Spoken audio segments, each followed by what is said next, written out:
안녕하세요. 마인도의 마음살롱 시간이 다시 찾아왔습니다.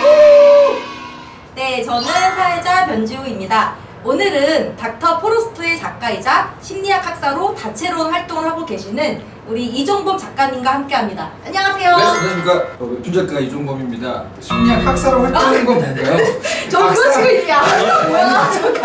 심리학 박사로 아니. 활동하는 건 되게 자, 끊어서 다시 시작하겠습니다. 그래서 저는 웹툰 작가로 소개를 하고 있지만 제 대표작이 네이버 웹툰의 닥터 프로스트라는 웹툰이었고, 그게 심리학자 겸 상담사가 나오는 만화였기 때문에 이렇게 정신건강의학이나 심리학 관련된 곳에서 많이 찾아주시는데요. 학사의 한계에 있기 때문에 저는 그냥 심리학에 대한 교양을 갖추고 있는 만화가 정도로 저를 소개하고 있고요. 요즘은 이제 웹툰 관련된 교육자 활동이랑 웹툰 프로듀싱을 같이 하고 있습니다.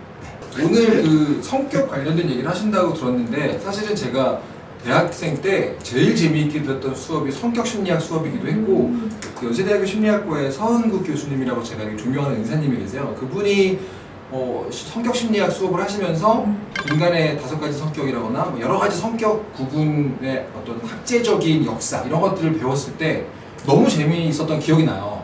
하지만 학사기 때문에 그걸 다 기억하지 못하고 있어서 오늘 여기서 저도 좀 들어보고 듣고 가고, 또 제가 평소에 생각하고 있는 성격이라는 것에 대해서, 그리고 작가로서 사람들을 되게 많이 만나거든요. 굉장히 많이 다양한 분들을 만나는데 그럴 때마다 확인하고 느꼈던 그런 점들에 대해서 한번 얘기를 나눠보려고 오늘 왔습니다. 작가님 먼저 네. 성격의 의미가 뭐라고 생각하실까요? 제가 수업 시간에 배운 내용이 가물가물하긴 한데, 저는 학사니까 대학원까지 석사 너무 이상이시잖아요. 그죠? 석사가 설명하는 게 맞을 것 같아요. 그러면 석사님 제가 설명하도록 할까요? 그 성격은 후천적으로 이제 발달적으로 경험에 의해서, 학습에 의해서, 환경에 의해서 이렇게 행동화된 것이라고 이론적으로 나와 있고, 이제 기질은 개인적으로 타고난 어떤 특정한 성질이라고, 경향성이라고 본다고 합니다. 그래서 약간의 차이가 좀 있어요. 그래서 그렇겠죠. 그 타고난 기질과 이제 학습된 성격이 합쳐져서 그 사람의 인격과 뭐 품성 뭐 이런 게 되는 거라고 합니다. 이게 대학원에 간 사람들 설명이에요. 심리학의 가장 오래된 화두는 네이처냐 널처냐, 타고나냐 이제 학습되냐의 개념 가지고 되게 오랫동안 논의가 됐잖아요. 지금 뭐 두 가지가 모두 적절하게 영향을 준다는 대로 만났지만, 그런 의미로 성격과 기질을 좀 나뉘는군요. 이것이 성격입니다. 이것이 대학원까지 간 사람들의 이 얘기라고 할 수 있어요. 자, 그러면은 네. 성격은 언제 만들어지는 것 같으신지? 그건 기억이 나요. 네. 여러 가지 학설이 있었다는 기억이 나요. 실제로 교수님께서 이 사람은 몇 살, 저 사람은 몇 살에 형성이 된다고 하더라. 이거를 막 설명해 주셨는데, 한마디로 요약하면 논쟁 중이다. 근데 대부분 공통점은 20살 이전에는 거의 다 결정이 된다는 입장들로 만나더라고요. 그게 저는 개인적으로 생각을 해봤을 때, 이거는 정말 저의 생각입니다. 20살 이전까지는 공통된 경험을 거의 대부분의 나라에서 하잖아요. 네. 미성년자니까 뭐 제도 안에 있고 학교에 다니고 친구를 만나고, 그 과정에서 보통 다 성격을 형성시키고 나서 20살, 그러니까 성인이 된 이후부터는 각자 되게 다양한 삶으로 이제 갈라지잖아요. 그때부터 형성된 성격을 가지고 살아가는 느낌이 좀 있더라고요, 저는. 그렇다면은 그렇게 한 번 형성된 성격이 과연 변화가 가능한지, 성격이 변하는지 네네. 이런 걸 좀 궁금해하시거든요. 사실은 되게 많이 하는 말들이 사람 고쳐 쓰지만, 네, 그렇죠. 저는 그런 말을 안 좋아해요. 왜냐면 그게 종이 한 장 차이로 누군가에 대해서 포기하는 데에 이유가 돼주기도 하거든요. 뭐 친구를 사귀었는데 이 사람하고 좀 성격이 안 맞는 것 같은데, 너무 빠르게 사람들을 쳐내고 손절할 때마다 명분으로 쓰는 말처럼 저는 많이 느껴져가지고, 거꾸로 말하면 저는 인간은 성장하고 보통 이제 흑화한다 그러잖아요. 망가지기도 하고, 그런 걸 많이 봤거든요, 실제로. 저 같은 만화가들은 캐릭터가 성장하거나 타락하는 걸 그리는 게 주된 업무이기 때문에 그런 걸 많이 관찰을 하는데, 그 과정에서 변하는 걸 많이 보죠. 뭐 제 아내와 저만 해도 결혼하고 10년 넘게 살면서 많이 변했거든요. 그리고 장인어른 많이 변했고, 제 친구들 애 낳으면 변하고, 그런 거 보면 성격이라는 게 이렇게 불변하는 건 아닌 것 같아요. 근데 저도 사람 변할 수 있다고 생각하는. 네네. 왜냐면은 뭐 변하니까 저희가 뭐 저도 사회복지 하고 있지만 그렇죠. 저희가 만난 대상자들한테 그런 믿음을 가지고 대하는 거고. 요즘에 MBTI가 되게 유행이잖아요. 대한민국 특산품이죠, 특산품. 그쵸. 엄청난 인기잖아요. 네네. 이거 뭐 모르면 대화를 못해요, 어디 가서. 거의 그렇죠. 그러니까 사람들이 이렇게 MBTI에 대해서 열광하는 이유가 뭐라고 생각하세요? 저는 이거에 대해서 진짜 오래 고민을 하고 했고 네네네. 나름대로 결론을 내렸어요. 나 저만의 결론을 내렸는데 제가 어렸을 때 학생들을 보면 그 모든 애들이 서로를 다 원하지만 서로를 다 무서워하거든요. 아, 상처받을까 봐. 아. 그 대학교 가서 여러분들 20살 때 신입생 OT 가보세요. 그러면 우리 반 애들 쫙 앉아있잖아요. 모두가 모두를 의식해요. 맞아요. 하지만 다가갈 용기가 있는 사람만 다가가고 보통은 맞아요. 고양이들 보는 것 같아요. 경계하면서. 그렇죠. 하지만 원하긴 해. 네. 그게 그 자리 떠나진 않고. 안 떠나지 않죠. 네. 그러다 보니까 사람들이 다 뭘 하냐면 이 중에서 누가 내 친구가 될 수 있을까에 대해서 엄청나게 다양한 생각들을 하거든요. 그러니까 두려움 기반으로 접근을 하는 거죠. 안 그러면 상처받으니까. 그래서 저는 보통 이렇게 먼저 다가가고 편하게 다가가는 사람들 볼 때마다 이 사람은 두려움이 많이 없구나라는 걸 느끼거든요. 그러면서 이제 어떻게 하는지 봤더니 그 사람에 대해서 어떻게 대하면 좋을지를 막 설명서를 뒤져보는 느낌처럼 찾아요. 취미가 뭘까? 외향적일까? 내향적일까? 뭐 이런 것들. 네네. 흔히 MBTI에서 얘기하는 그런 것들 다 이렇게 막 많이 보는 거죠. 네. 얘가 어떤 사람일까 막 골몰하게 관찰하고 고민할 시간에 MBTI 뭐야? 라고 물어보는 한 문장으로 정리가 끝나버리니까 자기가 갖고 있는 사람 대하는 방법 설명서에서 바로 그 페이지를 찾을 수가 있는 거잖아요. 거기서 조심해야겠다, 접근해도 되겠다, 술 먹자고 하면 말해볼 수 있겠다, 아니다, 뭐 선 넘으면 안 되겠다, 괜찮다, 이런 모든 것들을 한 번에 알고 싶은 마음들이 있고 모두가 서로를 원하지만 겁도 나고 그런 느낌이랄까요? 왜냐면 지금 제가 느끼는 한국 사회는 서로가 서로에 대해서 가드를 올리고 접근하는 시대거든요. 말 한마디 잘못했다가 모두로부터 공격을 당할 수도 있다는 공포감이 지금 20대 제가 가르치는 학생들 보면 거의 대부분 갖고 있어요.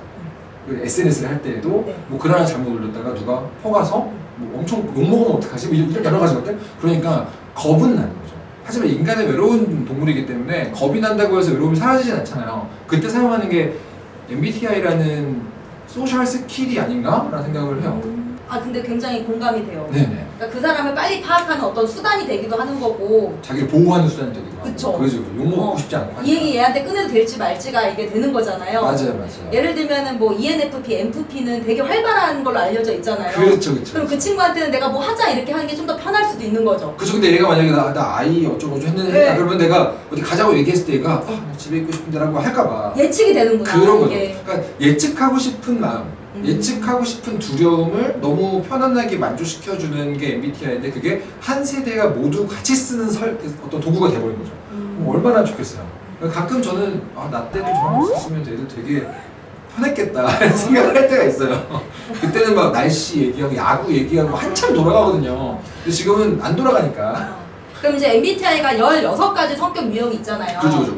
그러니까 보통 우리가 사람들을 얘기할 때 저 사람 성격 좋아, 저 사람 나빠 이렇게 얘기하잖아요. 네. 이게 맞는 말인가요? 저의 개인적인 생각은 좋은 성격, 나쁜 성격은 없는 것 같아요. 근데 성숙한 수준이나 미성숙한 수준이 있는 것 같아요.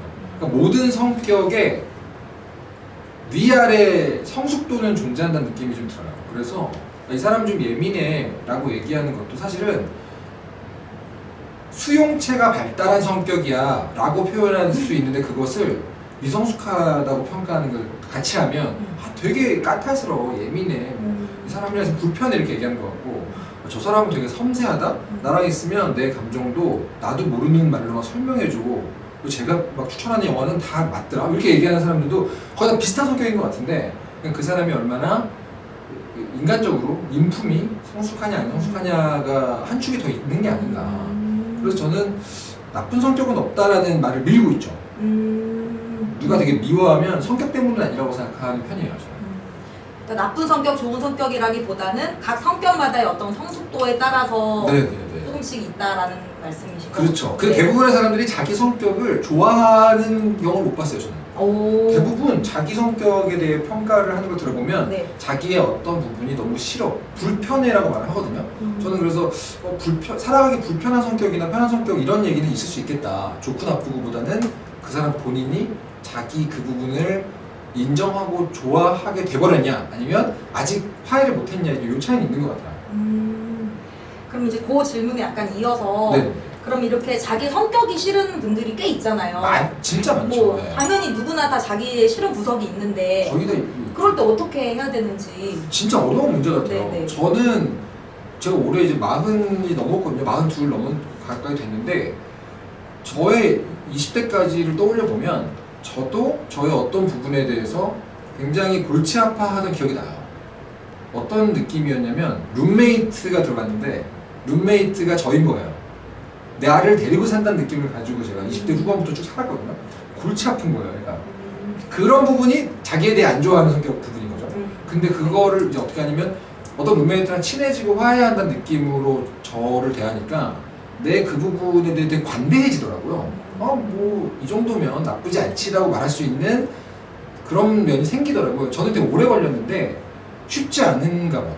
자기의 어떤 부분을 자기가 새로 만난 한 80점짜리 룸메이트와 친해지는 과정처럼 자기를 생각한다는 게 생각보다 어렵나 봐요. 그렇게 하고 나니까 제가 가끔 가다가 이제 옛날이었으면은 이 정도 너는 왜 그렇게 뭐 이래 막 되게 별로야라고 얘기할 부분도 저 룸메이트였으면 룸메이트가 막 자책하고 있어요. 근데 이미 친한 룸메이트예요. 그러면 그 룸메이트한테 뭐라고 하고 싶으세요?